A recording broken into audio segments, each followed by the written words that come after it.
Cada vez que viene un campamento familiar, para mí es una oportunidad especial para poder tratar temas que el Señor ha venido poniendo en mi corazón, viendo la interacción con la iglesia.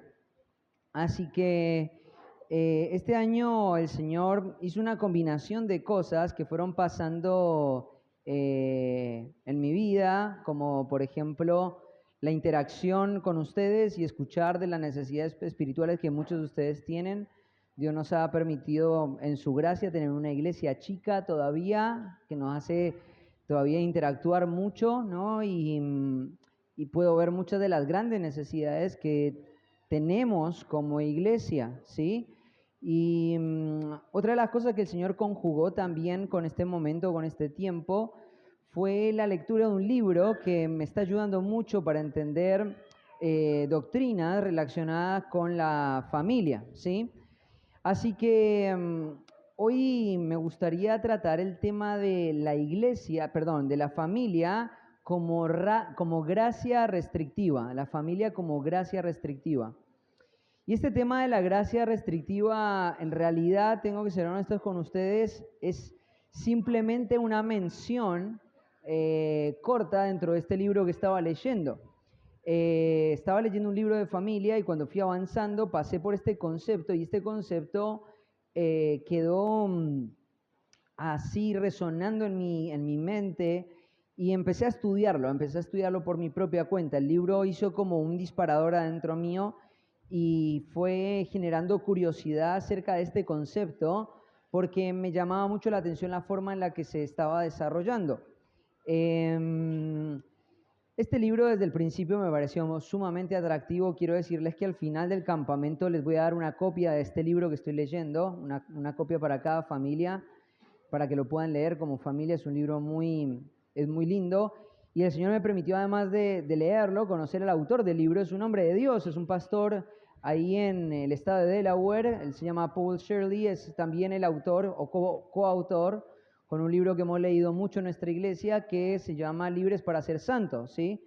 Es uno de los coautores del libro y ahí en el libro empieza a desarrollar varias cosas con respecto al diseño de la familia, va a hablar acerca de la sujeción de las mujeres, va a hablar acerca del pastoreo de los hombres, va a hablar de los hijos sujetos en la familia o los hijos en el reino, y va a hablar también acerca del lugar que la familia tiene en el reino de Dios, ¿sí?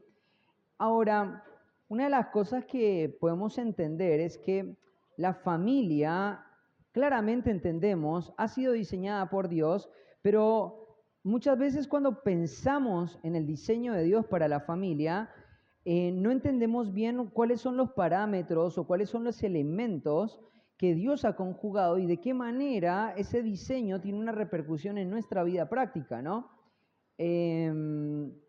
Ahora, a medida que vayamos avanzando en el estudio, quiero que vayamos entendiendo algunas de estas cuestiones que tienen que ver con la gracia restrictiva y la familia unida a este concepto, ¿no? La familia, además de ser algo que podemos disfrutar, es un medio por el cual Dios limita el pecado en muchos sentidos, ¿sí? Dios limita el desarrollo del avance del pecado por medio de la familia. Por ejemplo, en la sociedad.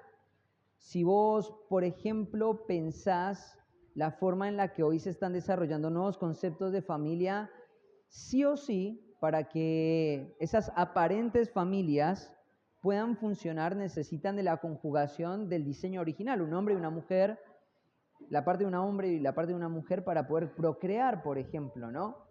La familia, además de esto, hace poner por delante la necesidad del desarrollo natural de familias. Aunque la idea de la tolerancia con otras figuras de familia está cada vez más en aumento, la sociedad reconoce la necesidad de el reconocimiento de la familia como una expresión legítima. Otra de las cosas que, por ejemplo, estamos viendo en nuestro entorno es esta falta de límites en las expresiones de amor, ¿no? Vemos que cada vez lo que el hombre no regenerado está tratando de hacer es bajar todos los estándares morales para que toda aparente expresión de amor pueda tener lugar en la sociedad. Y entonces, por ejemplo, en nuestros días hay algunos países donde se está debatiendo el tema de la pedofilia, ¿cierto? Entonces, si el amor se puede expresar en cualquier forma, ¿qué impide que una persona adulta pueda disfrutar de una aparente expresión de amor con un infante, ¿no? Y entonces ahí aparece la familia y ahí aparecen los padres y piensan en esta idea y lo primero que piensan es inconcebible pensar en esta idea, ¿no? ¿Quién en su sano juicio permitiría que su hijo menor o infante desarrolle una aparente relación de amor con alguien mayor, ¿cierto? Ahí aparece la familia restringiendo esto, ¿no?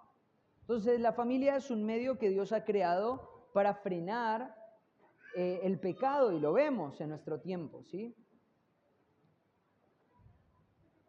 La familia es un medio que hoy está siendo usado por Dios para frenar todas las posibles expresiones de pecado, todas las expresiones que están esforzándose para tratar de asumir nuevas filosofías como filosofías naturales. Ahora, claramente entendemos que la familia tiene un aspecto restrictivo y por esa razón es que muchas instituciones están tratando de degradar a la familia o restringir a la familia en cualquier forma de en cualquier forma en la que la familia se pueda desarrollar y se está atacando sistemáticamente a la familia porque la familia precisamente es una barrera para que el pecado avance.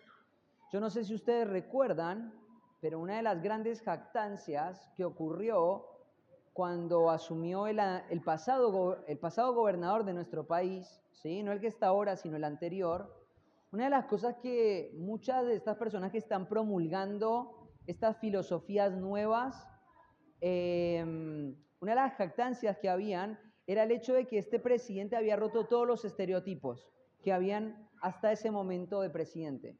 Era un presidente que no se había casado, había vivido en unión libre y tenía un hijo que era transvestista, que era homosexual, que tenía una vida totalmente desordenada sexualmente y abiertamente al público. Y esto era algo que se decía, vamos, ¿cierto? Estamos rompiendo con los estereotipos. Ahora, la pregunta es, ¿por qué el ataque en contra de la familia es tan fuerte? ¿Por qué es tan sistemático? ¿Por qué, por ejemplo, las políticas sociales hoy están tratando de atentar en contra del diseño original? Bueno, quiero decirte por qué razón están tratando de hacerlo. Cuando los filósofos y las personas que quieren una sociedad más liberal, quieren avanzar en ese sentido liberal, se encuentran con una gran barrera que es el concepto tradicional de familia. Y entonces, aún el mundo entiende este aspecto de la gracia restrictiva que Dios le dio a la familia. Dios le ha dado este carácter restrictivo. Y la familia se levanta como una barrera para frenar todas esas expresiones de pecado. Ahora, siguiendo en el argumento y entendiendo de que la familia es un medio restrictivo, podemos, por ejemplo, pensar en esos pequeños y diminutos individuos que llegan en un momento a la familia, ¿cierto? Que son los hijos, ¿no? ¿Quién de acá no disfruta a sus hijos? Yo disfruto mucho a mis hijos, ¿no? Yo disfruto mucho a mis hijos, son una gracia del Señor. Tengo un amigo pastor que dice que los niños fueron dados en ese tamaño y con ese aspecto para que vos no los mates. Y no fueron creados por Dios en una forma adulta para que ellos no nos maten a nosotros. ¿Lo escucharon eso alguna vez? Cuando llegan esos niños a nuestra familia, esos pequeños bebés, vos lo ves y te generan mucha ternura, ¿no? Y la mamá está ahí enternecida con su hijo. Pero una madre que tiene una mente teológica sabe que lo que está teniendo entre sus brazos es un rebelde a Dios, ¿cierto? Es una persona que en su corazón ya está predispuesta por su ADN, por su naturaleza, su puño está levantado en contra de Dios. Y esta persona que ha llegado a la integración y que se ha sumado a tu familia es un rebelde más en contra de Dios, es una persona no regenerada. Y entonces ese pequeño y hermoso bebé empieza a mostrar a medida que va pasando el tiempo su propia naturaleza, ¿no? Y entonces se ve desde el primer momento, ¿no? Vos estás 2 horas con el nene a UPA, ¿cierto? Ya probaste todo.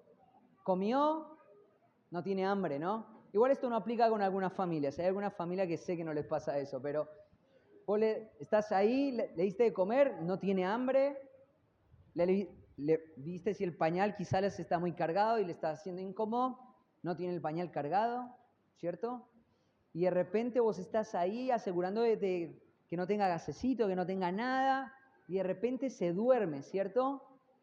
Y pasa ese acto mágico donde vos depositas al nene en el colchón, ¿cierto? En la camita, en la cuna, y cuando lo pones ahí, ¿qué hace?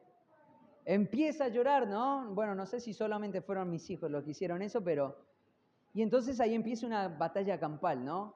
Si el niño va a quedar en los brazos y va a llorar por ganar su voluntad, o va a hacerle caso al padre y se va a quedar ahí. Y desde ahí, de ese primer momento, vos ves ese nene que se resiste a la autoridad del papá, ¿cierto?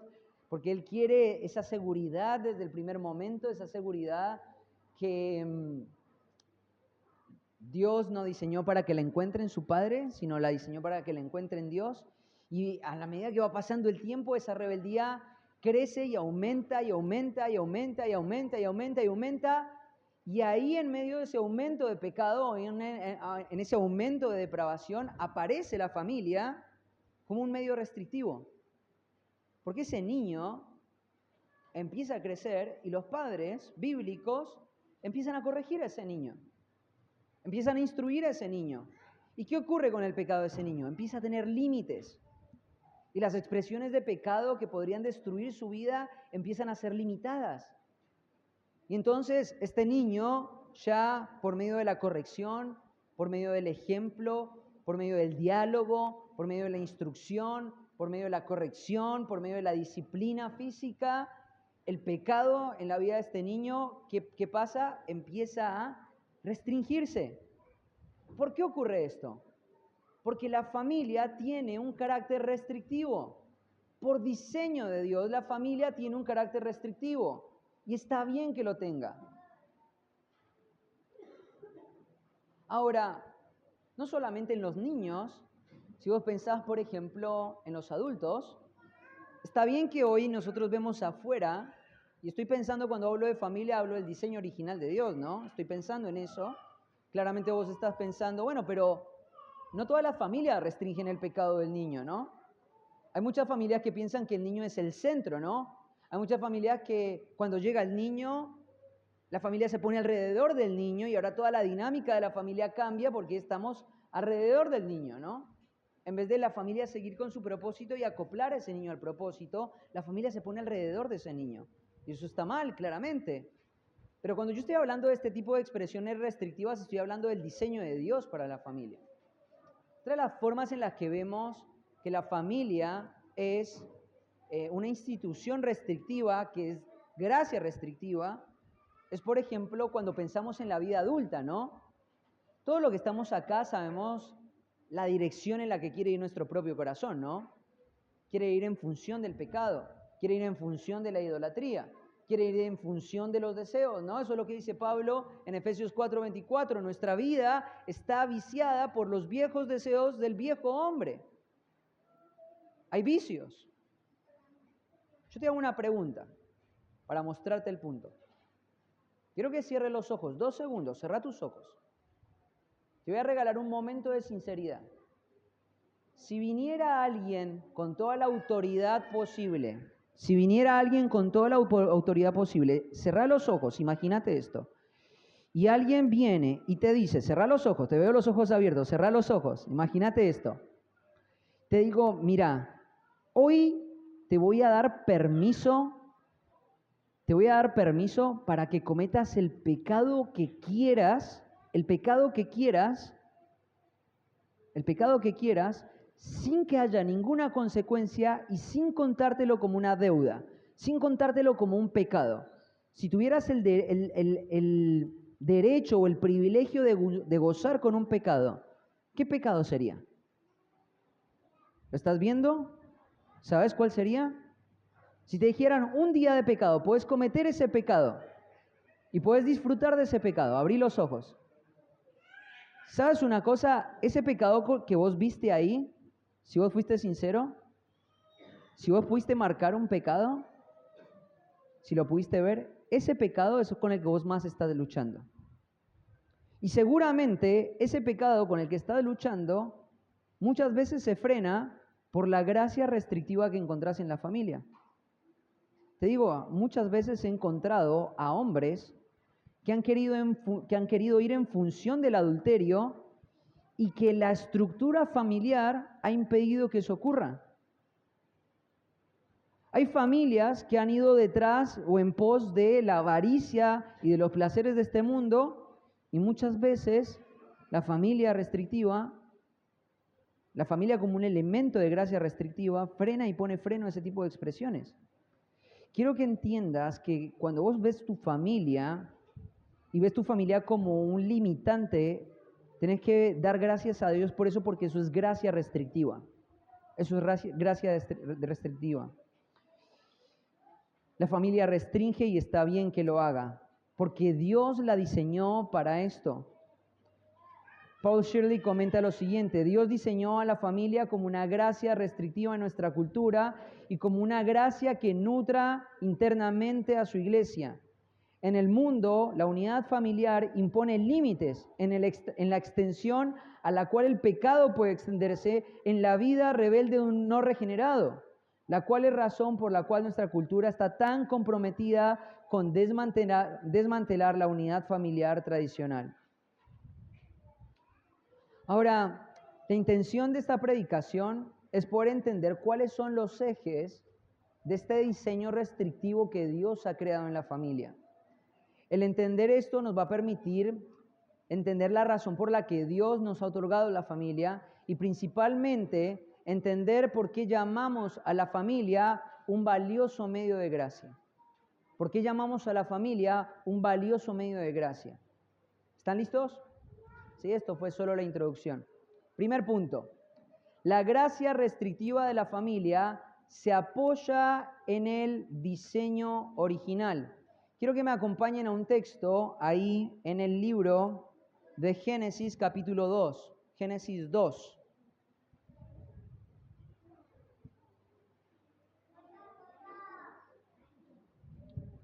Lo primero que quiero decirte es que el diseño de Dios para la familia existió y fue instituido antes de que el pecado entrara en el mundo, ¿sí? Ahora, aunque la institución de la familia fue hecha antes de que el pecado entrara en el mundo, ¿sí? El propósito del establecimiento de la familia no fue claro para la humanidad recién hasta después del primer siglo. Durante cientos y miles de años, el significado y el propósito de la familia estuvo oculto, pero no el diseño. El diseño fue revelado desde el primer momento, pero el propósito fue oculto durante miles de años. Y vamos a ver algunos principios importantes. Ahí en Génesis tenemos que entender que el libro de Génesis tiene como propósito explicar el origen de muchas cosas, ¿sí? Explicar el origen de muchas cosas, principalmente el origen de la nación de Israel. Pero aún en medio de esa gran explicación del origen de la nación de Israel, Moisés ha escrito esto para que vos entiendas el origen del universo y el origen de la institución familiar. Y eso es lo que vamos a leer a partir del versículo 8. Y voy a arrancar desde el versículo 8 porque hay un punto muy importante que destacar ahí. Ahí empieza este párrafo y esta descripción acerca de cómo el hombre y la mujer y la familia fueron instituidas. Ahora, antes de empezar a leerlo, quiero decirte una cosa. Algo que es sumamente llamativo en este texto es que Moisés se ha esmerado no solamente en decirte cómo Dios constituyó la familia, sino también el entorno donde la constituyó. Por alguna razón, Moisés entendió valioso no solamente decirte cómo la familia fue constituida por Dios, ni cuáles son los principios que constituyen la familia, sino que además quiere decirte el entorno donde la familia fue constituida. Y mira lo que dice el versículo 8. Vamos a hablar acerca del entorno. Y Jehová Dios plantó un huerto en Edén, al oriente, y puso allí al hombre que había formado. Y Jehová Dios hizo nacer de la tierra todo árbol delicioso a la vista y bueno para comer. También el árbol de la vida en medio del huerto y el árbol de la ciencia del bien y del mal. Y salían de Edén un río para regar el huerto, y de allí se repartía en 4 brazos. El nombre del uno era Pisón. Este es el que rodea toda la tierra de Ávila, donde hay oro, y el oro de aquella tierra es bueno. Hay allí también de Belio y Onice. El nombre del segundo río es Guión. Este es el que rodea toda la tierra de Cus. Y el nombre del tercer río es Hidekel. Este es el que va al oriente de Asiria. Y el cuarto río es el Éufrates. Tomó pues Jehová Dios al hombre y lo puso en el huerto para que lo labrara y lo guardase. Y mandó Jehová Dios al hombre diciendo, de todo árbol, del huerto podrás comer, mas del huerto de la ciencia del bien y del mal no comerás, porque el día que de él comieres ciertamente morirás. Ahora, fíjate una cosa, acá hay algo muy interesante, porque la intención de Moisés es hablar acerca del origen de la familia. La pregunta que surge es, ¿por qué Moisés es tan específico en darte detalles acerca del huerto de Edén? ¿Por qué es tan específico a la hora de decirte en Edén había un río con oro, con plantas, con inciensos, con aromas, con frutos, con árboles, con todo tipo de cosa necesaria para poder vivir? ¿Por qué razón Moisés haría esto? ¿Por qué él te daría el entorno donde él está poniendo al hombre? Fíjate que dice que plantó un huerto en el oriente y puso allí al hombre. Te da toda la descripción y después vuelve a hablar del hombre. Y en el versículo 18 continúa diciendo lo siguiente: y dijo Jehová Dios, no es bueno que el hombre esté solo, le haré ayuda idónea para él. Jehová Dios formó pues la tierra, toda bestia, todo el campo y los cielos, y empieza a narrarte. Ahora, vuelvo a la misma pregunta. ¿Por qué razón el Señor pone este texto con tanta descripción del entorno donde la familia se va a desarrollar? Otro texto más, Juan capítulo 2, versículo 1. Esta es otra escena que no tiene que ver con el origen, que no tiene que ver con el comienzo de la familia, tiene que ver con otra cosa. Pero fíjate, comunica el mismo principio. Versículo 1, al tercer día se hicieron unas bodas en Cana de Galilea, y estaba allí la madre de Jesús, y fueron también invitados a las bodas Jesús y sus discípulos. Ahora, quiero decirte un poquito del entorno y del contexto de este pasaje. Para poder entender este pasaje, vos tenés que entender que lo que está pasando acá no es una boda convencional, como la tuya y la mía, que, o las de acá en Córdoba, donde se te cobra una entrada y vos pagás tu entrada funciona así en Córdoba, ¿no? Vos tenés que pagar para poder ir a la boda y no funciona de esa forma, ¿no? En este tiempo, el novio, el hombre, la familia del hombre, trabajaban mucho tiempo para hacer una celebración que tardaba 7 días. Había una época del año que era donde la gente se casaba, que era como un momento donde se hacía una pausa, y las fiestas donde se celebraban los casamientos duraban 7 días. Y entonces el novio o la familia que se casaba tenía que recibir muy bien a sus huéspedes, a sus invitados. Entonces se iban a lugares apartados, hacían grandes carpas, traían grandes cantidades de comida, y la bebida era algo sumamente indispensable, más en una zona como la zona de Palestina donde hace tanto calor. La bebida era algo muy importante. Entonces se traían grandes jarras con vino para purificar el agua y poder tomar el agua y poder beber. Y entonces se preparaba todo eso durante mucho tiempo para poder estar esos 7 días y hacer una fiesta de 7 días, ¿no? Qué lindo, ¿no? Una fiesta de 7 días. Y estaban ahí todos muy contentos. Ahora, cuando vos ves esta historia, una de las cosas que vos tenés que saber es que si Jesús y María están ahí en el detrás de escenas de lo que está pasando en esta boda, es porque seguramente la persona que se está casando es alguien cercano a la familia de Jesús. Es un familiar de Jesús. Es un familiar terrenal de Jesús, ¿no? Por eso María está ahí al tanto de todo y Jesús está al tanto de todo. Y eso es lo que está pasando acá. Y fueron también invitados a la boda Jesús y sus discípulos. Y faltando el vino, la madre de Jesús dijo, no tienen vino, no tienen vino. Jesús les dijo, ¿qué tienes conmigo, mujer? Aún no ha venido mi hora. Esto es una expresión un tanto interesante, porque ¿qué es lo que está pasando acá? Lo que está pasando acá es que Jesús está diciendo, mi agenda ministerial todavía no ha empezado. El momento de empezar a mostrar la restauración no ha empezado. Ahora, es llamativo porque Jesús dice, todavía no es mi hora, pero mira lo que dice más adelante. Dice, su madre dijo a los que servían, haced todo lo que os dijere. Ahora, pareciera que Jesús con su respuesta está diciendo, yo no voy a hacer nada porque todavía no ha llegado mi hora. ¿Qué tienes conmigo, mujer? ¿No? Pero María, en la respuesta de Jesús, percibió que algo iba a ocurrir. Y vamos a ver qué fue lo que pasó, ¿no? Mira lo que ocurre. Y estaban allí 6 tinajas de piedra para el agua, conforme al rito de la purificación de los judíos, en cada una de las cuales cabían 2 o 3 cántaros. Jesús les dijo, llenad estas tinajas de agua, y las llenaron hasta arriba. Entonces les dijo, sacad ahora y llevadlo al maestresala. Y se lo llevaron. Cuando el maestresala probó el agua hecha vino, sin saber el de dónde era, aunque lo sabían los sirvientes que habían sacado el agua, llamó al esposo y le dijo, todo hombre sirve primero el buen vino, y cuando ya han bebido mucho, entonces el inferior. Mas tú has reservado el buen vino hasta ahora. Este principio de señales hizo Jesús en Cana de Galilea y manifestó su gloria y sus discípulos creyeron en él.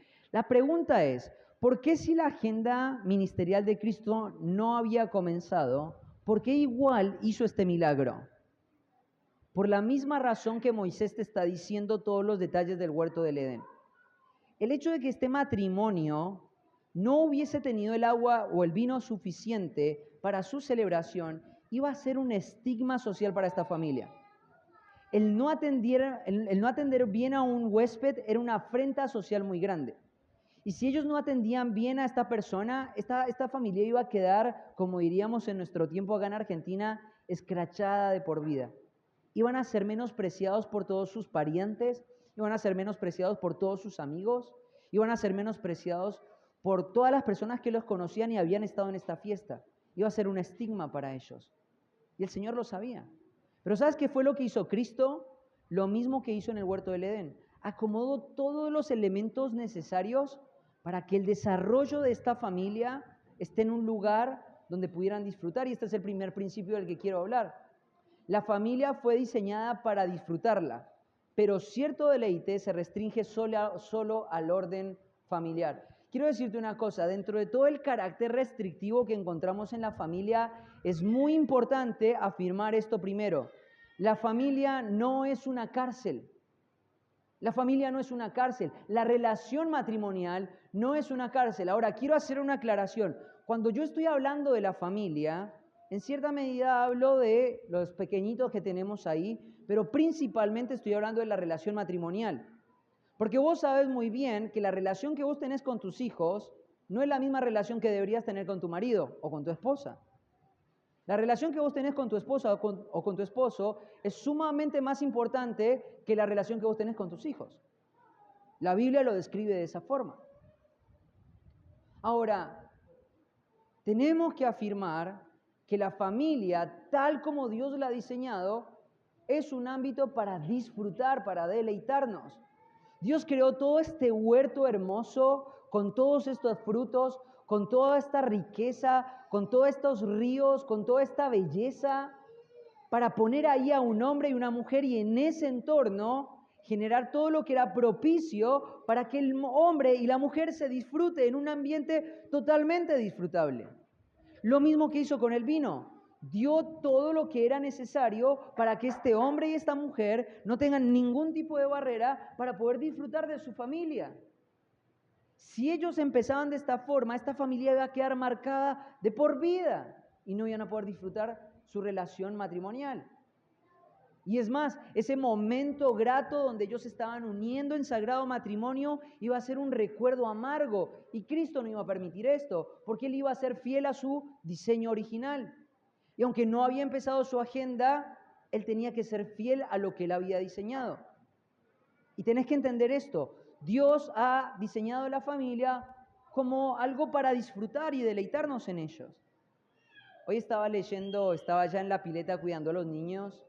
Estaba leyendo el libro de Cantar, de los Cantares, 8 capítulos, donde un hombre y una mujer hablan repetitivamente acerca del deleite de la relación matrimonial.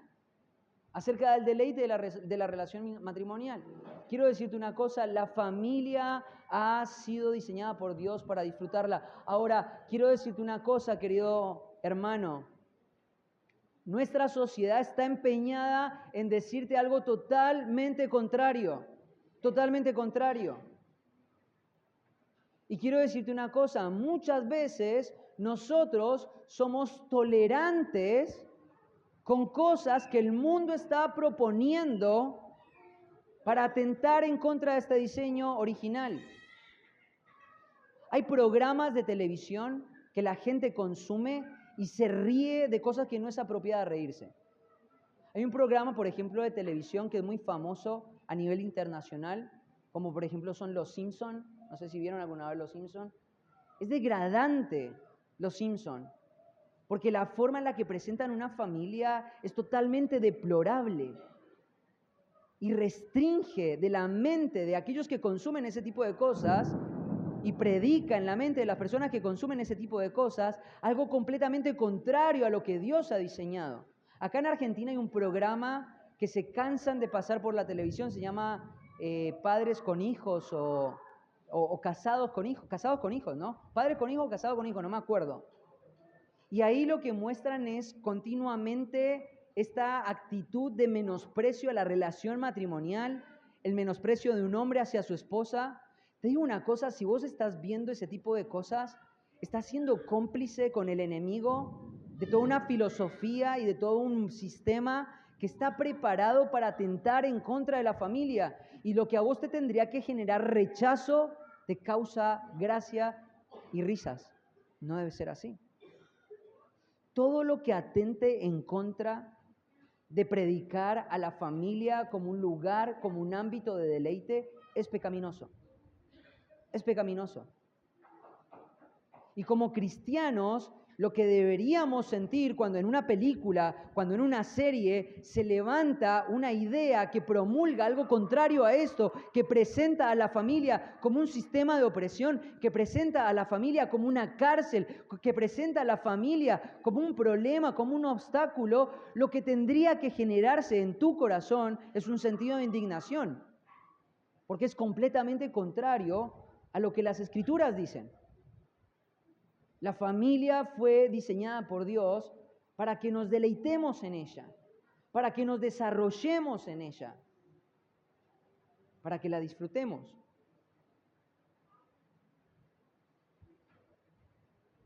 Ahora, sé que lo que estás pensando seguramente son pensamientos como, bueno, pero muchas veces yo en la familia me siento como en una prisión, porque estoy lidiando con el pecado de mi esposo, porque estoy lidiando con el pecado de mi esposa, porque mis hijos no me obedecen y pareciera que cada día en mi hogar es caótico. Ahora, quiero decirte una cosa, la familia no fue diseñada para frustrarte. Si la familia está produciendo frustración, si la familia está trayendo quebranto, si la familia está trayendo desánimo, quiero decirte que hay 3 posibles razones por las que vos no estás pudiendo ver tu familia como un ámbito de deleite. Mira lo que dice acá el libro, dice, las 3 causas más comunes de exasperación en el hogar son, número 1, una vida familiar que no está ordenada de acuerdo a la palabra de Dios. ¿Sabes una cosa? Mientras que yo estoy diciendo este tipo de cosas, seguramente lo que va a pasar en la mente de muchas personas acá es, qué exagerado que es el pastor. Es un exagerado. Nosotros sí nos podemos ver estos programas sin que nos pase absolutamente nada. Nosotros podemos consumir este tipo de material que es entretenido, no pasa absolutamente nada. Ahora, lo que vos no puedes ver y lo que muchas personas no pueden ver porque no tienen sus sentidos espirituales desarrollados, es que todo lo que la sociedad propone genera una influencia, afecta el entendimiento, distorsiona las emociones, crea conceptos en la mente. ¿Sabes una cosa? Estoy muy seguro que hay muchas personas en este recinto que no tienen una idea concreta y bíblica de lo que significa el amor. Hay muchas personas que piensan saber mucho acerca del amor, pero no tienen la más remota idea de lo que es el amor. Entonces la primera razón de exasperación es porque no se abraza y no se cree en el orden de Dios para la familia. Segunda razón, miembros de la familia que no están creciendo en la gracia de Dios. Te digo, esto es algo tristísimo. Esto es algo tristísimo. Cuando encontramos una mujer que tiene ganas, tiene deseo de crecer, tiene apetito por la palabra y se encuentra con maridos negligentes, perezosos, con una mente temporal, terrenal, con una mente material, con una mente egoísta, o viceversa. Hay hombres que tienen el deseo de avanzar, hay hombres que tienen el deseo de crecer, hay hombres que tienen el deseo de servir, pero cada vez que sus esposos se quieran involucrar en el servicio o en la vida del ministerio, la falta de crecimiento de esas mujeres terminan frustrando a esos hombres. O a veces hay mujeres que se entregan a sus emociones y no ven la necesidad de revertir sus patrones pecaminosos y terminan trayendo desgaste a la vida de sus maridos. Muchas veces la razón por la que la exasperación viene no es porque el diseño de Dios haya fallado, no es porque el diseño de Dios haya caducado, no es porque sea obsoleto, no es porque el mundo hoy esté haciendo mejores propuestas. La razón es porque muchas veces o no se cree en el diseño de Dios o hay alguno de los integrantes de la familia que no está creciendo en la gracia. O la última razón por la que se genera la exasperación en la familia es porque no hay una unidad familiar que esté conectada con la vida de la iglesia. No hay una unidad familiar que esté conectada con la vida de la iglesia. Estas son las tres principales razones por qué esto que Dios ha diseñado como algo disfrutable, como algo que se puede deleitar, se convierte en algo que te exaspera, en algo que te frustra, en algo que te apaga. Principio 2. La familia fue diseñada como una sociedad, pero dicha sociedad se restringe a los propósitos santos de Dios. Fíjate, si vos lees en el capítulo 2 de Génesis, dice, no es bueno que el hombre esté solo, le haré ayuda idónea para él, mas para Adán no se halló ayuda idónea para él. Esto es ahora hueso de mis huesos y carne de mi carne. Quiero decirte una cosa, la familia fue diseñada como una sociedad. Fue diseñada como una sociedad. Cuando el hombre y la mujer fueron puestos en el huerto, fueron puestos para que los dos trabajasen en la tierra y la cuidasen. Fíjate que es interesante este texto de Génesis, porque ahí el Señor le da una función a Adán, ¿no? Él tiene que cuidar la tierra, él tiene que ponerle nombre a los animales, ¿no? Él tiene que cuidar a toda bestia del campo, a toda ave de los cielos, los trae, ¿cierto? Los trae para hacerlos llamar, pero en medio de eso dice que él no encontró ayuda para él mismo. Entonces, Adán está cumpliendo una tarea, está cumpliendo una función, un rol. El pecado no está todavía morando acá, ¿no? El pecado no ha entrado, pero él está cumpliendo una función. Y en medio del desarrollo de esa función es que le es traída esa ayuda. Le es traída esa ayuda. Entonces, esta mujer es traída para que ahora se asocie con el marido y los dos trabajen como una sociedad. ¿Saben lo que es una sociedad, no? Es la interacción de dos personas con un fin en común. Yo te dije, el diseño de la familia fue dado hace muchísimos años, pero el propósito de la familia fue dado no hace mucho tiempo. Fue dado en el primer siglo.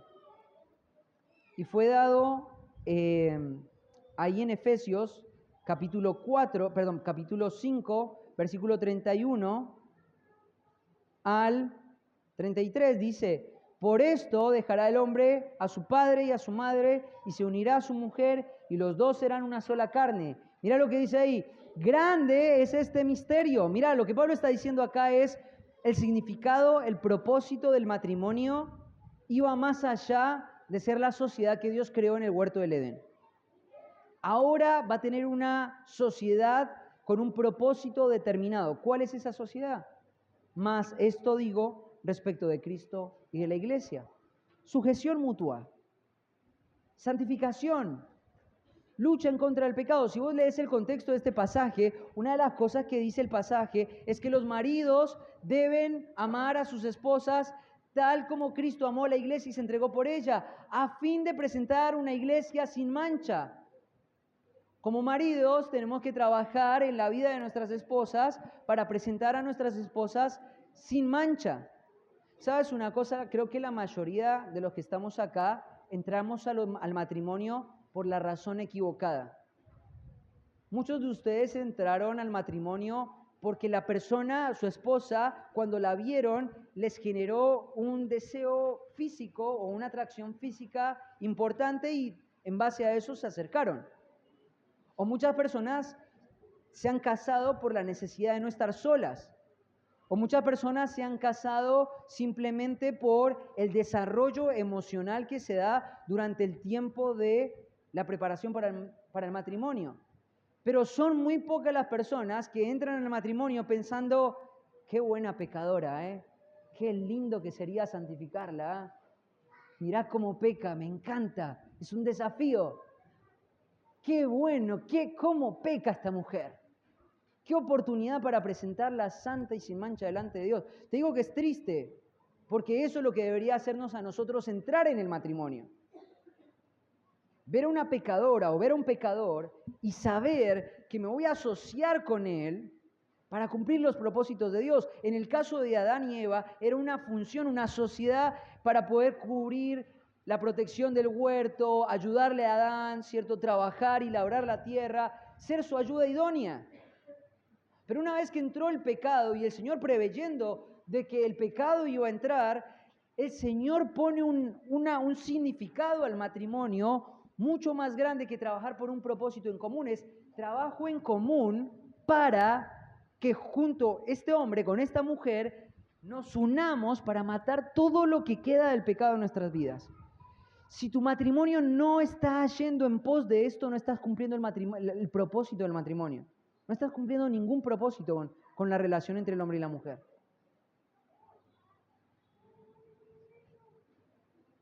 La familia fue diseñada para funcionar en términos de una sociedad. Y acá se desarrolla ese aspecto restrictivo, ¿no? Si el matrimonio fue un gran misterio, pero ahora Pablo nos dice, esto digo respecto de Cristo y de la iglesia, tenemos que entender que la familia desarrolla su carácter restrictivo poniendo un propósito donde el pecado es lo que se tiene que mortificar. Y entonces acá está esta sociedad desarrollándose en función de este propósito. Sí, el matrimonio fue diseñado para que nos deleitemos en él, pero quiero decirte una cosa, si vos estás solamente enfocado en el deleite del matrimonio y todavía estás en las mieles del disfrute del matrimonio, pero no estás desarrollando el aspecto de la mortificación del pecado, quiero decirte que un día esa miel del matrimonio se va a apagar. Y lo que va a venir es suma destrucción, suma frustración. Tenemos que trabajar. Porque lo que trae el deleite real y genuino y trascendente a la vida matrimonial es cumplir este aspecto del diseño de Dios. el matrimonio fue desarrollado o fue diseñado para que sea una sociedad. Cuando te voy a dar algunas marcas de un matrimonio que no funciona como una sociedad. Por ejemplo, hay tiranía unilateral. Hay tiranía unilateral. Muchas veces hay matrimonios que no funcionan bien porque no entienden este aspecto de que somos socios. Y lo que hay es una fuerza dominante, que puede ser el hombre o la mujer, y hay una tiranía. Y entonces esta persona aprende a desarrollar una relación de miedo. Y esta relación de miedo condiciona al otro. Y entonces el otro hace las cosas por miedo. Eso no es una sociedad. Y esta es una de las manifestaciones de estar afuera del diseño de Dios para la familia. Tiranía unilateral, una persona domina al otro para cumplir sus deseos egoístas, o para dominar por medio de su pensamiento, o para dominar por medio de su parecer, de su opinión. Otra de las manifestaciones, independencia conyugal. Ahora voy a hablar un poquito del tercer principio, pero una de las cosas que hoy está atentando mucho en contra del matrimonio es la independencia. La independencia. El otro día estaba tratando un tema con un matrimonio y estábamos justamente haciendo aconsejamiento con ellos y fuimos por un proceso de estudio bíblico y ellos no podían ver muchas cosas que estaban funcionando mal en su matrimonio, pero una de las cosas que este matrimonio empezó a marcar y empezó a darse cuenta que estaba siendo un potencial elemento destructivo para ellos era la independencia. Es más, la mujer había tenido padres que eran sumamente independientes, vivieron mucho tiempo como matrimonio. En la etapa adulta, en la etapa casi de la vejez, los papás de la chica del matrimonio que yo estaba aconsejando se separaron. Y sabes, cuando ellos empezaron a recapacitar un poco de por qué era lo que estaba funcionando mal, ellos se dieron cuenta que estaban replicando algo que había llevado el matrimonio de la mujer, de la mamá de la mujer, al fracaso, y fue la independencia. Claro, el hombre era un hombre intenso y la mujer para descansar lo invitaba a que hiciera todo tipo de actividades afuera de la casa.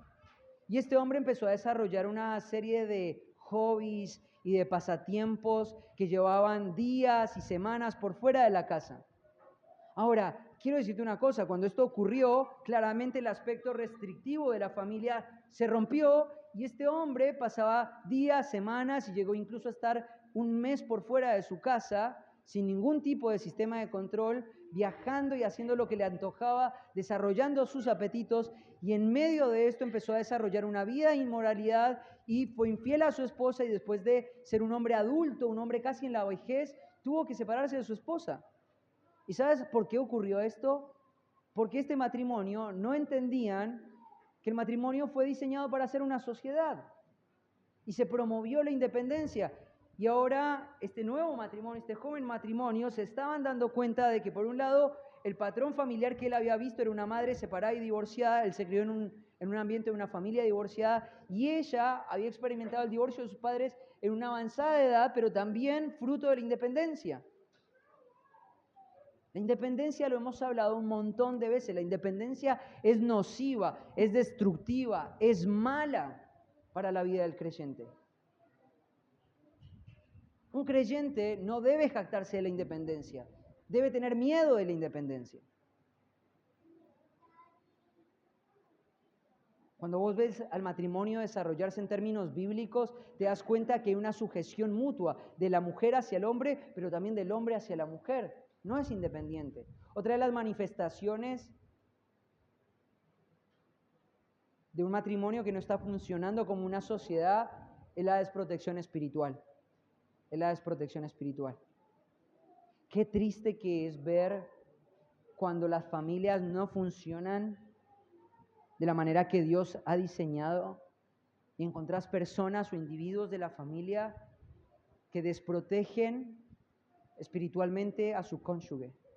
¿Sabes una cosa? No solamente estoy hablando del hombre pastoreando a la mujer, claramente el hombre tiene que tener un rol protagonista tomando las riendas espirituales y siendo el promotor de la vida de santificación de su esposa, claramente es así, pero quiero decirte una cosa, mujer, el hombre también tiene necesidades espirituales, también tiene necesidades emocionales. que vos como esposa tenés que cumplir en la vida de tu marido. Y muchas veces hay hombres que terminan lidiando grandes batallas. ¿Por qué? Porque las mujeres no están cumpliendo la protección que deberían darle a su marido. Crear en el ambiente un entorno de protección, de descanso, de deleite. Muchas veces el hombre llega al hogar, seguramente de trabajar, cansado, y lo que encuentra es un sistema de tiranía también, ¿no? Y de demanda. Hay necesidades de los dos lados. Entonces hay desprotección espiritual.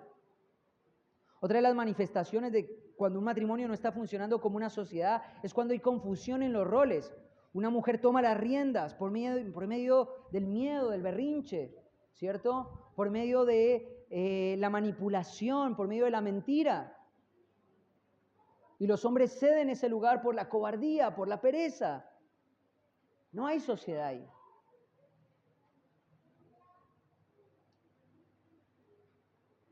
Se puede ver también la falta de sociedad en el matrimonio cuando hay impaciencia en los defectos. Ahora, claro, Dios nos asoció, Dios nos ha juntado, Dios nos ha unido. ¿Para qué? Para hacer morir mutuamente el pecado que mora en vos, que mora en mí, y nos asociemos para poder ser mejores. Pero de repente empieza la impaciencia, ¿no? Y el pecado repetitivo, que una y otra vez viene y viene y viene y viene, y vos tenés que ser paciente para acompañar a tu esposa, para acompañar a tu esposo, hasta que él triunfe. Pero otra de las manifestaciones más tristes que hay, que manifiestan que un matrimonio no está funcionando en la sociedad adecuada, es cuando el matrimonio tiene multiplicidad de propósitos menos el propósito central. Esta semana algunos de nosotros tuvimos la visita de un individuo, no voy a decir su nombre, una familia muy querida para nuestra iglesia, y creo que compartieron una decisión bastante importante para la familia. Y a medida que yo los iba escuchando acerca de estas decisiones que ellos iban tomando, me encantaba ver la sociedad que había entre ellos. Él entendiendo un camino y ella patrocinando ese camino. Claro, va a haber menos dinero en casa. Van a haber menos ingresos. Van a haber menos vacaciones. Pero están pensando en las repercusiones espirituales para la familia. Y no se compara. Y se asocian. Y dicen, si tenemos que hacerlo, lo vamos a hacer. Tenemos que perder el auto, perdemos el auto, viajaremos en transporte público, andaremos en bicicleta. Pero este propósito es el propósito para nuestras vidas. Es el propósito de Dios para nuestras vidas. No es nuestro propio propósito. Ahora, yo quiero animarte a pensar en esto, ¿no? ¿Cuáles son los propósitos de tu familia?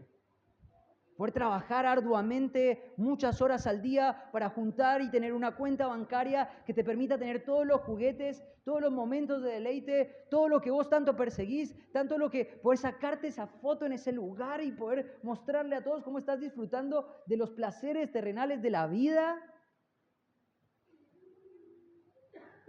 Multiplicidad de propósitos, pero no el propósito que Dios ha trazado para el matrimonio.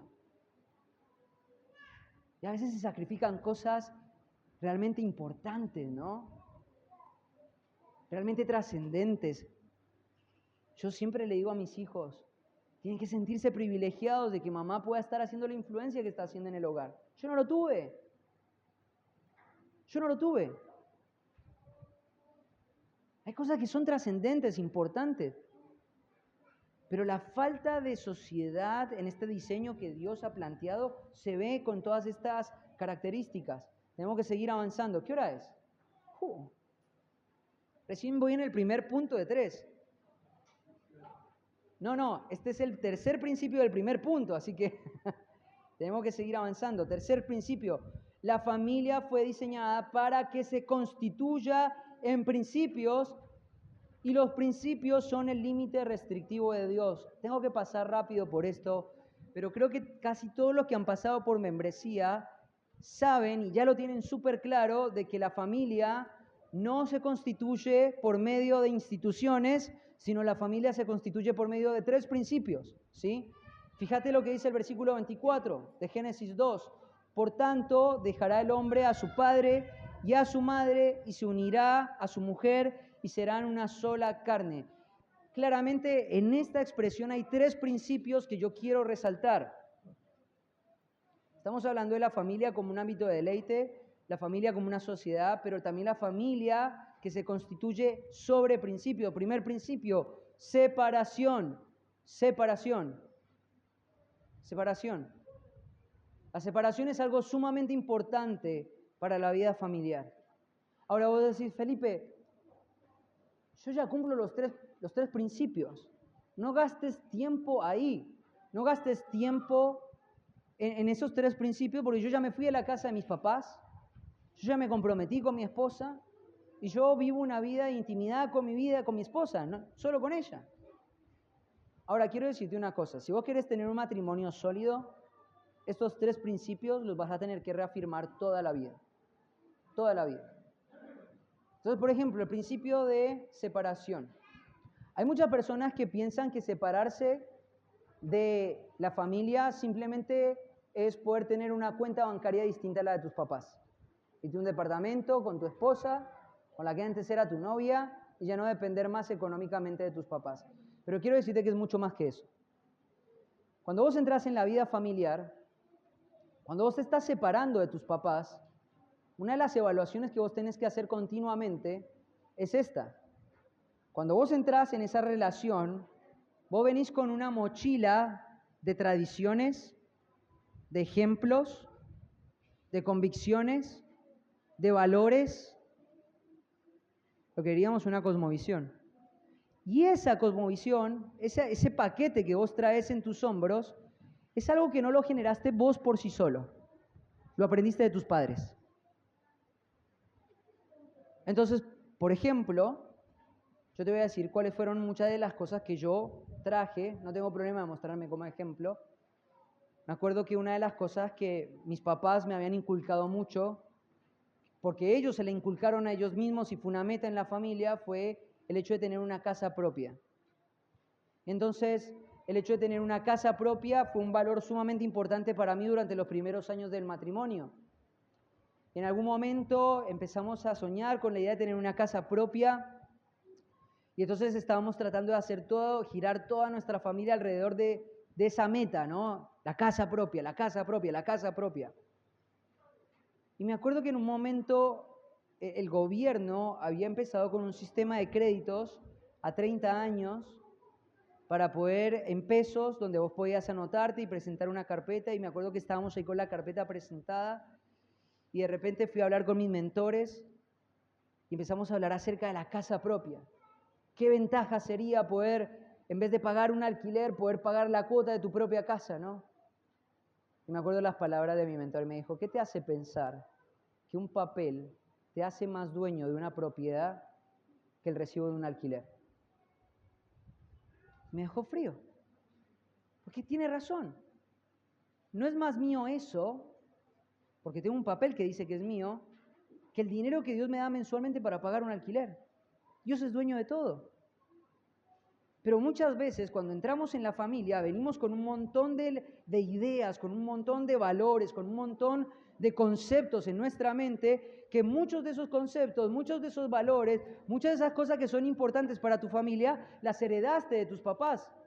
Y lo que vos tenés que hacer con eso es tratar de hacer una evaluación continua y constante si es eso realmente lo que Dios quiere para tu familia. Ahora, no todo lo que vos aprendiste de tus papás es malo.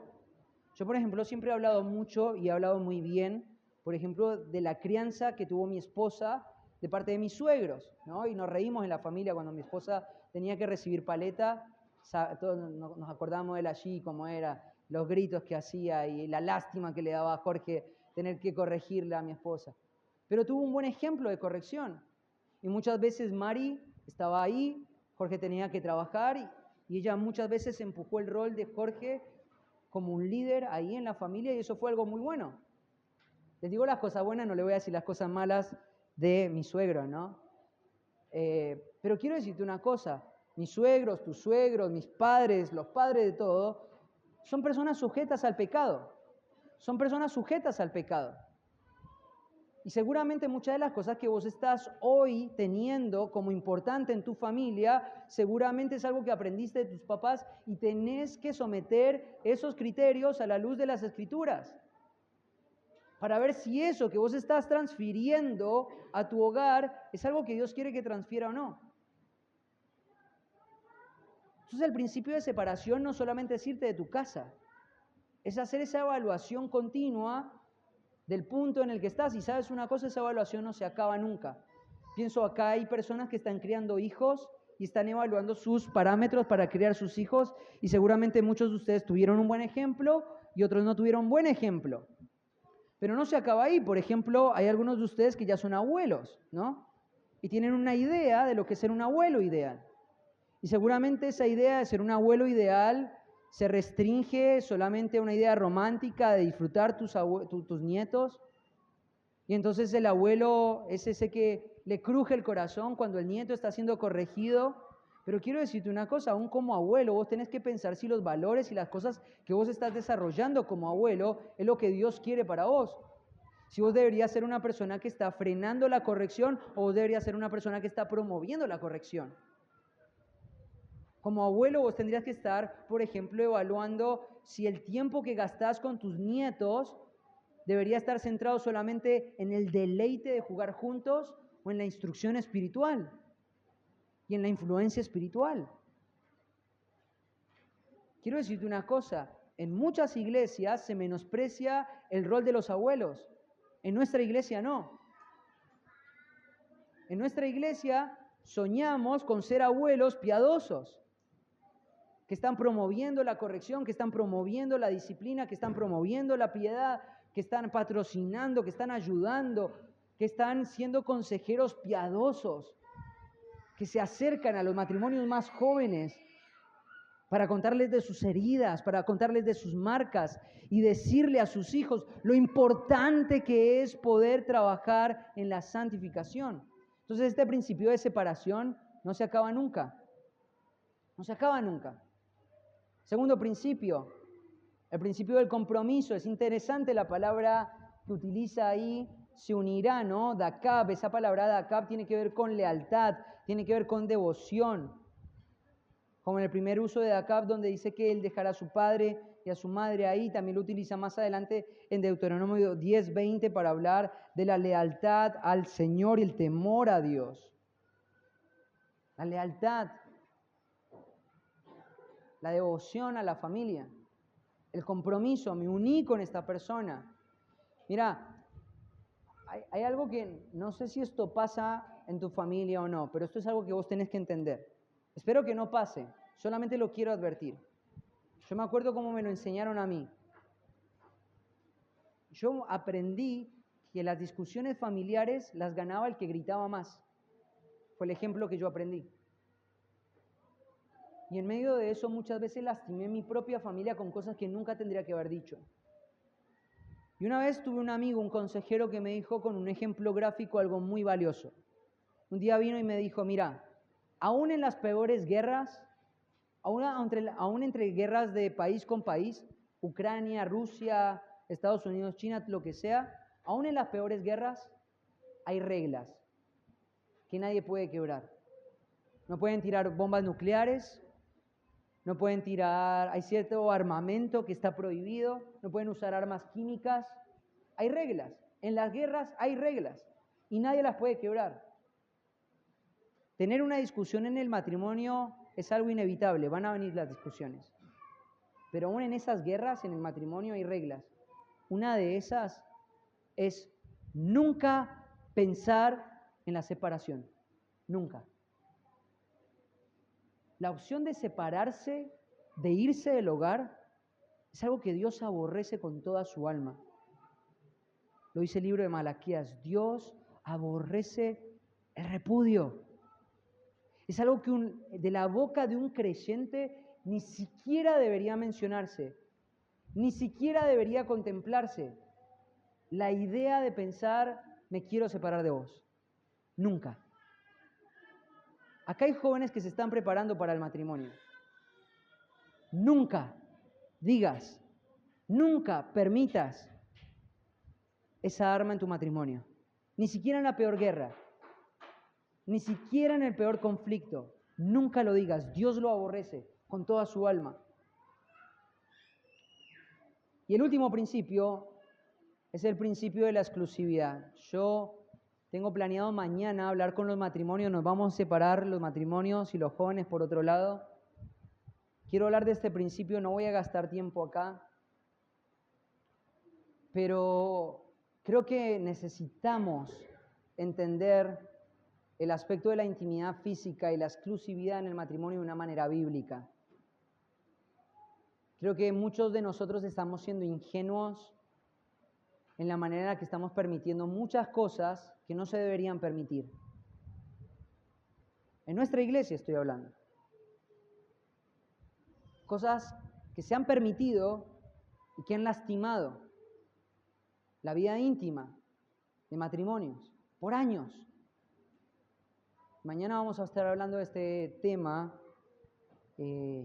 Vamos a estar desarrollándolo. No voy a gastar tiempo acá porque no quiero hablarlo todavía. Tenemos que terminar acá, si no vamos a terminar a las 12 de la noche, ¿sí? Pero hay otros 2 puntos para poder entender la familia como una gracia restrictiva, ¿sí? Antes de terminar, son y 32 y 45, nos vamos a preparar para la cena. Si hay personas designadas para la cena, les pido que pasen a la cocina ahora, ¿sí? Los que están en la cena pueden pasar en la cocina. Pero antes de ir a la cena y mientras que le damos un poquito de tiempo a la gente de la cocina, me gustaría abrir un tiempo de preguntas, ¿sí? Pregunta.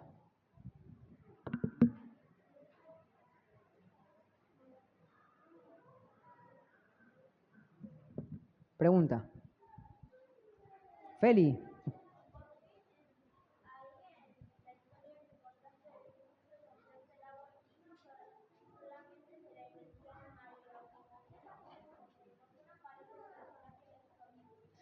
Bueno, hay muchas probabilidades. Hay muchos comentaristas que piensan que el familiar venía por el lado de María y por eso María estaba ahí. No se menciona a José, no sé por qué.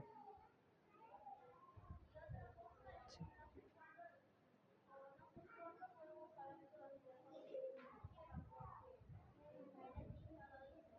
Bueno, después lo podemos hablar solitos, ¿te parece? Pero estamos hablando un poquito acerca del tema que tratamos ahora de la familia, ¿sí? ¿Alguna pregunta? Dale, Juli.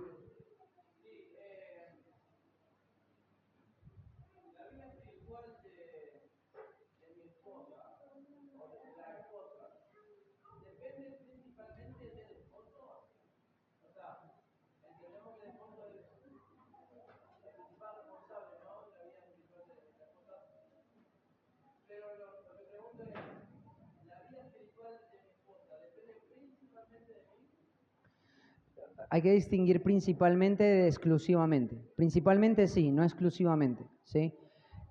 Ahí, bueno, justamente iba a avanzar sobre un segundo punto que tiene que ver con la gracia restrictiva de la familia se desarrolla en la responsabilidad de los roles, y va a citar el pasaje de Primera de Pedro capítulo 3. Vos fíjate que ahí Primera de Pedro capítulo 3 te está hablando de un hombre. Bueno, te está hablando de las mujeres principalmente, pero te presenta el caso de un hombre que no puede velar espiritualmente por la salud espiritual de la esposa. Y entonces ahí se habla de que la mujer desarrolla una influencia en el entorno del hogar por medio de la sujeción.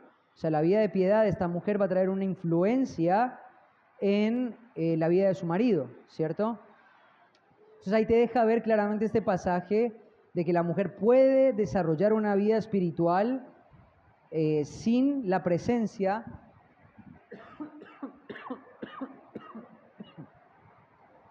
gracias. Puede desarrollar una vida espiritual sin la presencia de un hombre que la proteja espiritualmente. Ahora, sí principalmente, o sea, la vida espiritual de una mujer que no se desarrolla en el entorno de la sujeción a un marido, ¿sí? Wow. ¿Me escuchan? ¿Se escucha algo? ¿Sí? La vida espiritual de una mujer que no se desarrolla en el entorno de la sujeción a un marido, gracias mi amor, va a traer serias limitaciones en la vida de esa mujer. Serias limitaciones. Hay algo que Dios ha diseñado claramente. Un segundito. Algo que Dios ha diseñado claramente, que es el hombre pastoreando a la mujer, ¿cierto? Y cuando ese diseño no está, hay repercusiones. Si yo te dijera no hay ningún tipo de repercusión, entonces lo que estaría diciendo es el diseño original de Dios es prescindible. Es bueno, es efectivo en algunos casos, pero es prescindible. Y no creo que sea así. El diseño de Dios es imprescindible. Para tener mujeres sólidas y maduras se requieren de maridos que estén cumpliendo su rol.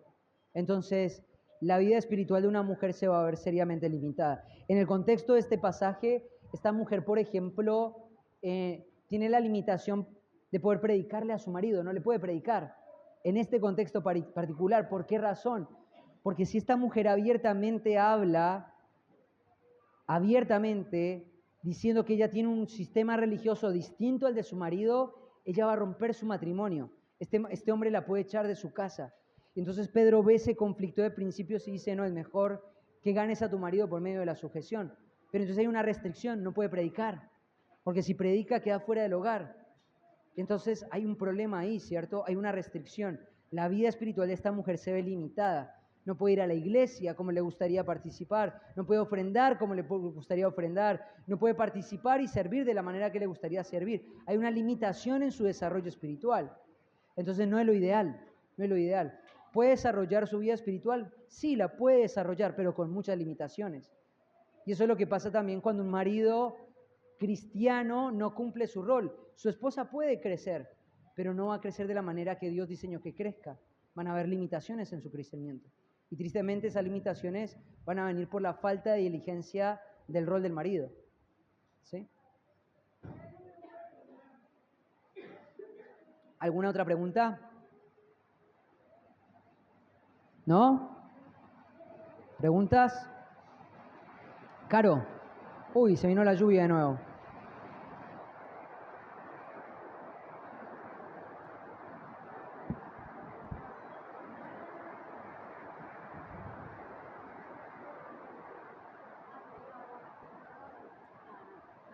Bueno, dale. Mencionaste falta de paciencia en el aspecto del pecado repetitivo. ¿Hasta qué punto? Bueno, dale, está buena la pregunta. Bueno, quiero aclarar qué fue lo que dije ahí, ¿sí? Dije que el matrimonio fue diseñado para funcionar como una sociedad que tiene un bien en común, un propósito en común. Ese bien en común es hacer morir al pecado, ¿sí? Es hacer morir al pecado. Ahora, la pregunta tiene que ver, ¿qué pasa cuando hay un pecado que se repite? Y se repite, y se repite, y se repite, y se repite, y se repite, y se repite una vez más. ¿Qué tan paciente debo ser? Bueno, en primer lugar, Dios te ha llamado a una vida de fidelidad con tu marido o con tu esposa, ¿sí? Sin importar el pecado que sea. Cuando vos te casaste con ese hombre, cuando vos te casaste con esa mujer, dijiste, estoy dispuesto a vivir con él, sean los defectos que salgan en el matrimonio, ¿sí? Voy a vivir con él. La separación no es una posibilidad, ¿sí? Entonces, si pensamos en cuanto a paciencia, en términos de la permanencia en el matrimonio, es para siempre, ¿sí? Lo que disuelve un matrimonio es la muerte. La muerte disuelve el matrimonio. El matrimonio ha sido diseñado para ser una relación terrenal, temporal, pero que tiene un carácter indisoluble. Entonces eso quiere decir que si mi marido está pecando, yo lo voy a acompañar a mi marido en su lucha en contra del pecado toda la vida, ¿sí? Ahora, no solamente desde el aspecto del marido y la esposa, sino también por la responsabilidad cristiana. Fíjate lo que dice el libro de Mateo, capítulo 18.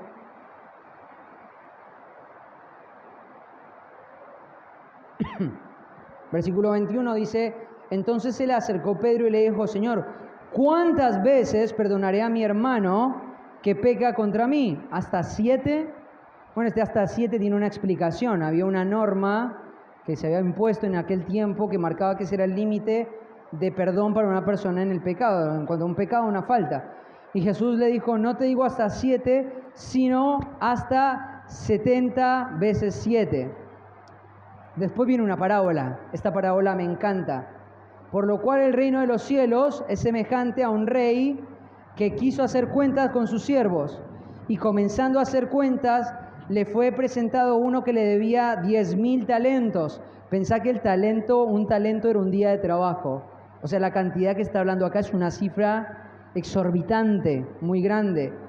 A este, como no pudo pagar, ordenó su señor venderle y a su mujer e hijos y todo lo que tenía para que se le pagase la deuda. Entonces aquel siervo postrado le suplicaba diciendo, Señor, ten paciencia conmigo y yo te lo pagaré todo.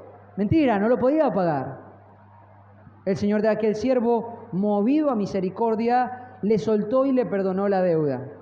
Pero saliendo aquel siervo, halló a uno de sus consiervos que le debía 100 denarios. Y haciendo de él, le ahogaba diciendo, págame lo que me debes. Entonces su consiervo, postrándose a sus pies, le rogaba diciendo, ten paciencia conmigo y yo te lo pagaré todo. Mas él no quiso, sino que fue y le echó en la cárcel hasta que le pagase la deuda. Viendo sus consiervos lo que pasaba, se entristecieron mucho y fueron y le refirieron a su señor todo lo que había pasado. Entonces llamándole su señor le dijo, siervo malo, toda aquella deuda te perdoné porque me rogaste. ¿No debías tú también tener misericordia de tu consiervo como yo tuve misericordia de ti? Entonces su señor enojado le entregó a los verdugos hasta que pagase todo lo que debía. Así también mi Padre Celestial hará con vosotros si no perdonáis de todo corazón cada uno a su hermano en sus ofensas. Tienes que acompañarlo. Si tu marido tiene un pecado recurrente, primero tenés que entender algo. No hay ningún matrimonio que pueda subsistir sin perdón genuino. Sin perdón genuino. Y el perdón es una característica natural de un creyente verdadero. Somos llamados a perdonar. Más en el ámbito del matrimonio. Sabiendo que estás atado con ese hombre de por vida, el perdón va a ser tu aliado, va a ser tu amigo. Entonces, tenés que ser paciente. Tenés que acompañar, tenés que ayudar, tenés que poner presión. Que sepa, si tu marido es creyente, que lo es, tenés que ponerle la presión de que él no puede vivir bajo un amor al pecado, bajo una esclavitud al pecado. Tiene que luchar en contra del pecado. Sí. ¿Una pregunta más? ¿No? ¿Sí? Dale.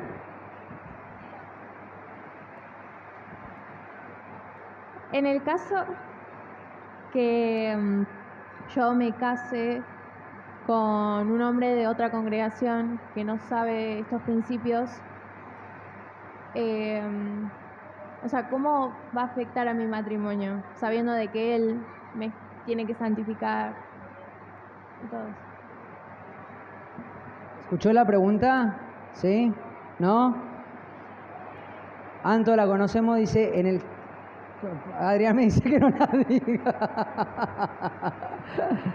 En el caso de Anto, si me quisiese casar, si le diésemos el permiso hipotético poco probable de que se casase con un hombre de otra congregación, no, mentira.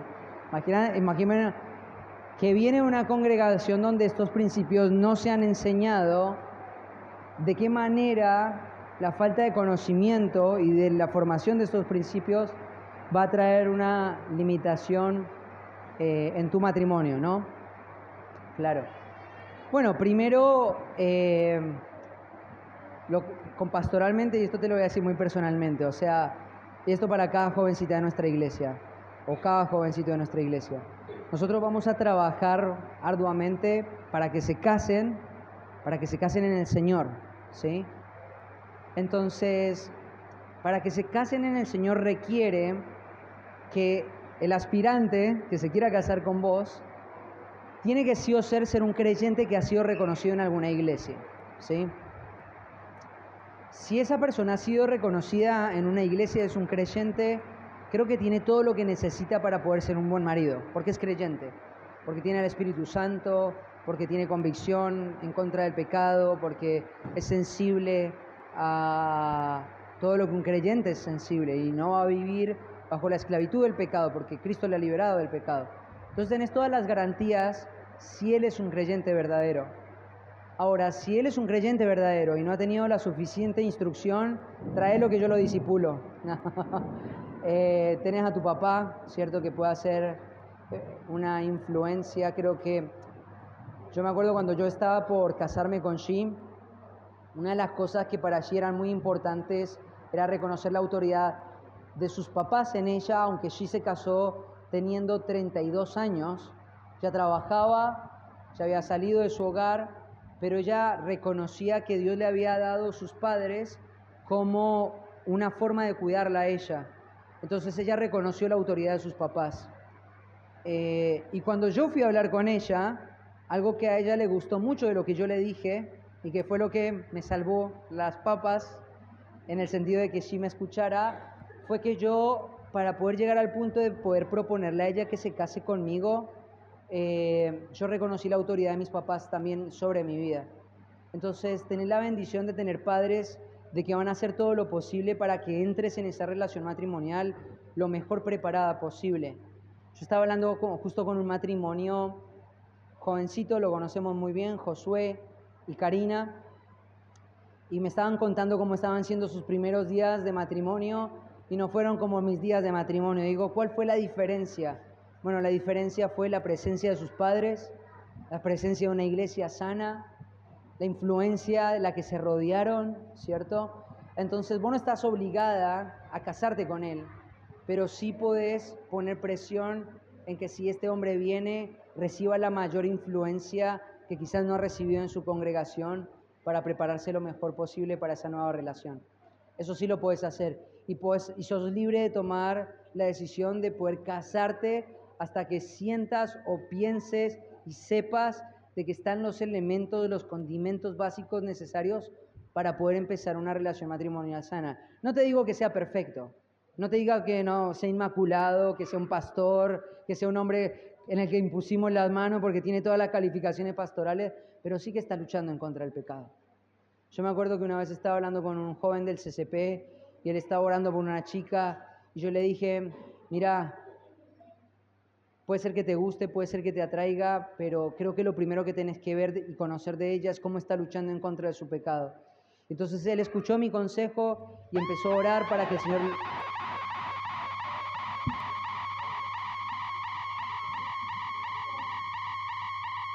¿Estás adentro? Bueno.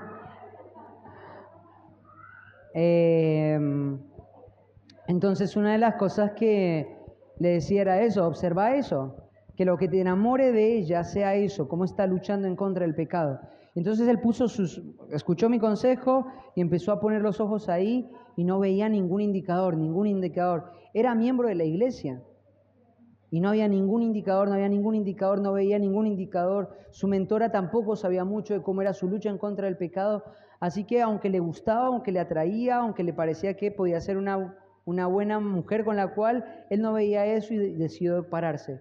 A los pocos meses, esta chica consiguió un trabajo, apostató de la fe, se fue detrás del pecado y él se salvó de formar una relación matrimonial con alguien que no tiene las marcas hoy de un verdadero creyente.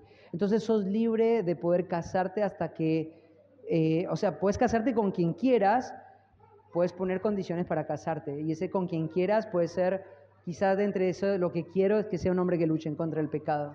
Entonces pensaría que eso sería un buen consejo para alguien como vos. Sí. ¿Alguna otra pregunta? ¿No? Sí, José. Si te deja el techo.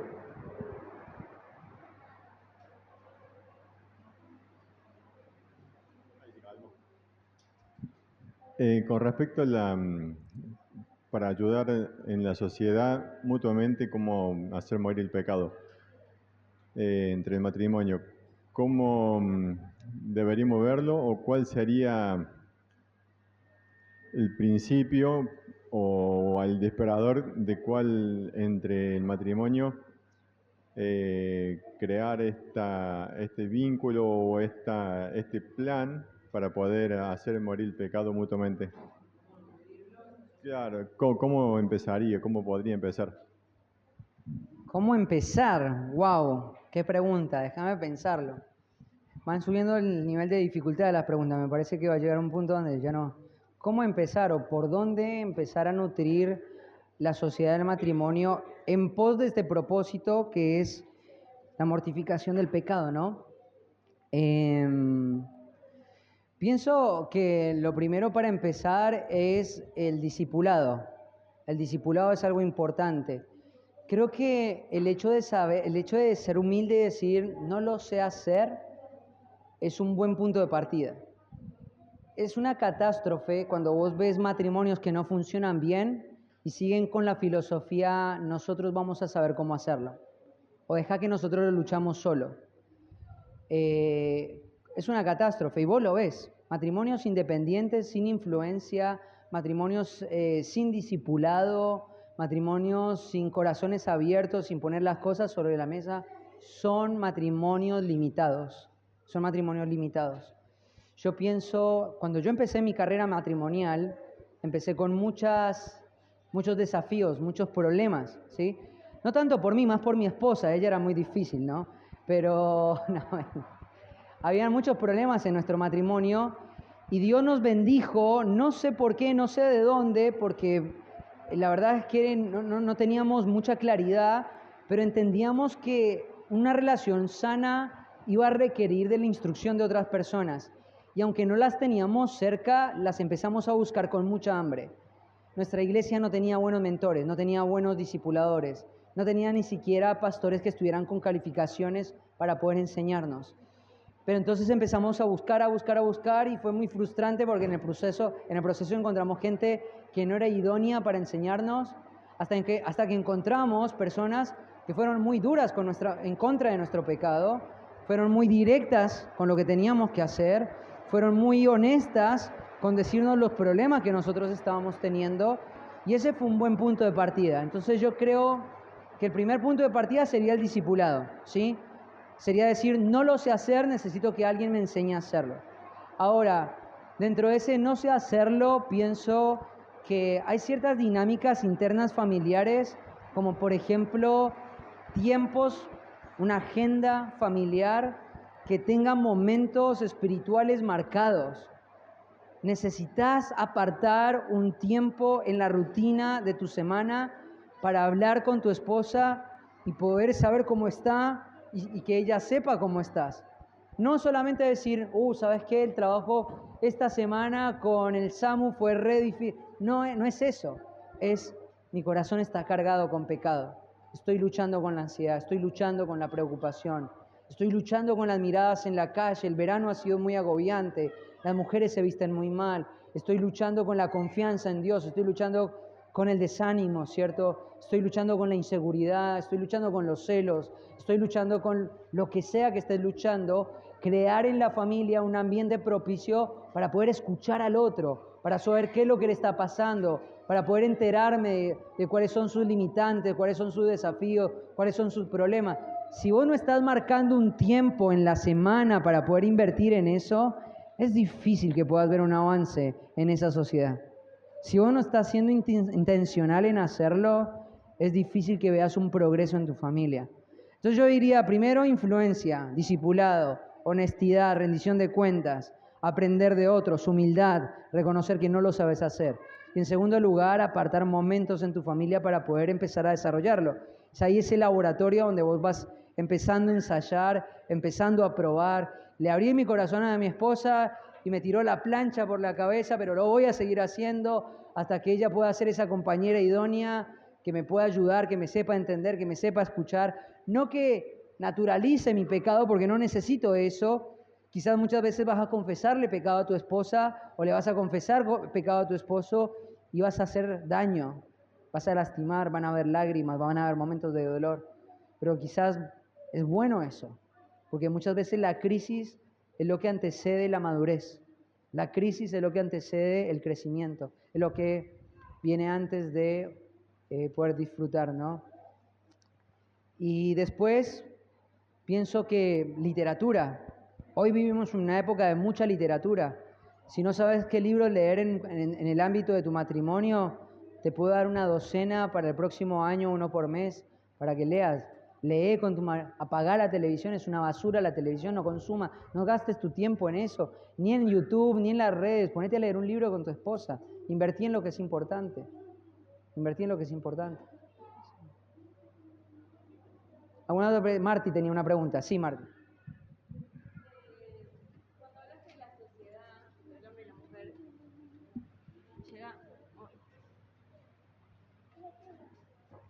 cuando hablaste de la sociedad, entre el hombre y la mujer, y usaste el versículo de Génesis 2:20, en esto de que la mujer fue traída como ayuda en la tarea del hombre, la tarea que Dios le había mandado. Y ahí en ese momento no tenían casa para limpiar, ropa para lavar, plato para lavar, no sé, no cocinaban incluso. ¿En qué momento estas tareas que estoy nombrando se vuelven como competencia exclusiva de la mujer, por ahí hasta en el inconsciente? Y cómo, o sea, ¿cómo es que se vuelve estas tareas, por ejemplo, parte del desarrollo de una mujer piadosa o decir estas tareas exclusivas de la casa, del hogar, comparándolo con esto de que fue creada por ahí como soporte? Lo primero que diría sería que a partir de que el pecado entró, el Señor decidió asociar a la mujer con el ámbito de la crianza de los hijos como un ámbito de piedad. Porque viste que ahí en 1 Timoteo capítulo 2 habla de que la mujer se va a salvar engendrando hijos. Y es literal eso. O sea, lo que ocurrió fue que cuando Eva pecó, ella fue la única persona en toda la existencia de la humanidad que se dio cuenta lo que era vivir sin pecado a lo que era vivir con pecado. Entonces Eva vivió en una agonía muy grande. Pero el Señor le dio esta promesa: un hijo tuyo te va a liberar de la esclavitud de la que vos has caído. Entonces Eva, por diseño de Dios, asoció la maternidad con algo que era sumamente desesperante para su alma. Y esto Dios lo hizo intencionalmente. Entonces ella empezó a tener hijos y cada vez que tenía un hijo, ella se preguntaba: ¿será este el de la simiente que me va a salvar? ¿Será este el de la simiente que me va a salvar? Entonces desde el primer momento el Señor decidió atar a la mujer con la labor del hogar como un aspecto de la piedad. Entonces la mujer empezó con esto y empezó a transferirlo, y debería habérselo transferido para que la mujer entienda de que este aspecto, por lo menos del tener hijos, es algo que está asociado a su vida de piedad. Entonces, y eso se traslada hoy al hecho de que una mujer salva ve la crianza de los hijos como el ámbito donde más se va a desarrollar. Ahora, vos avanzás en el espectro bíblico y te das cuenta de que la mujer se desarrolló, las mujeres de piedad se desarrollaron en la crianza de los hijos.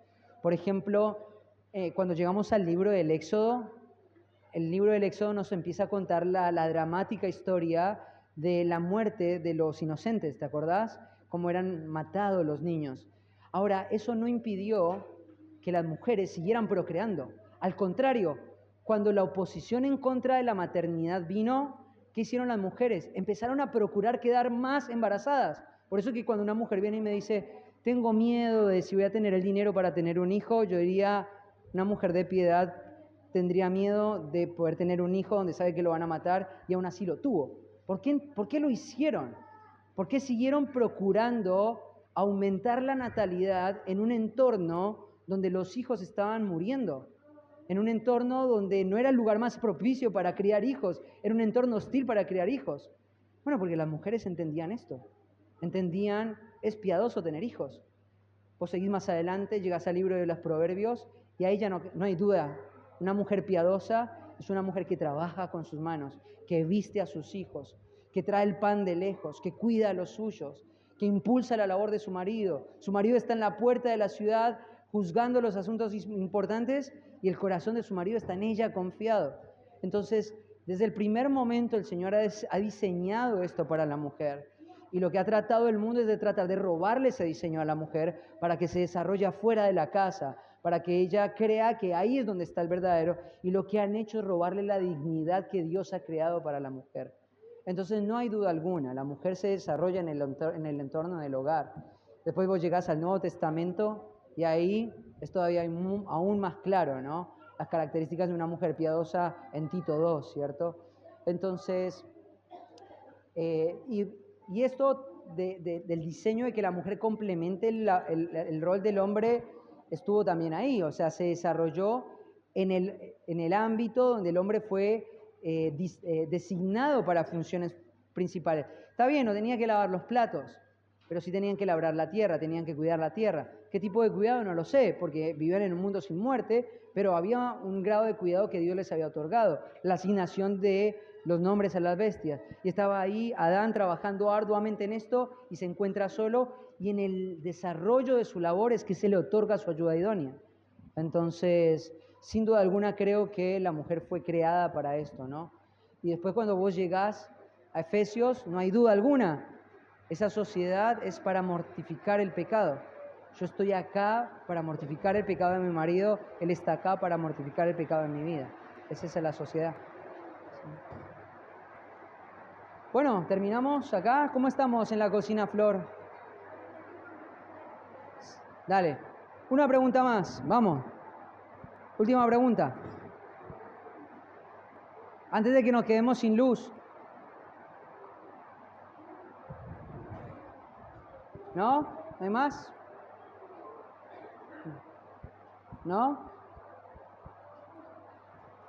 ¿Ninguna? ¿No? ¿Terminamos acá? ¿Oramos? Oramos por los alimentos también, ¿sí? Padre del cielo, te damos gracias por este tiempo que tú nos has regalado como iglesia. Ayúdanos a crecer, a afirmarnos en la verdad, Señor. Ayúdanos a entender de que nuestra familia, nuestro matrimonio ha sido diseñado por ti para ser un elemento que restringe, que limita, que detiene el pecado y que al contrario lo que impulsa y lo que motiva debería ser una vida de santidad, una vida que te honra y te agrada a ti, Padre. Gracias por este tiempo, te alabamos, te exaltamos y también te agradecemos, Señor, por los alimentos que vamos a disfrutar. Gracias por los chicos que están trabajando en la cocina. Bendice, Señor, el fruto de su esfuerzo y ayúdanos a tener gratitud en el corazón. En el nombre de Cristo Jesús oramos. Amén. Bueno, hay personas que nos están visitando en el campamento.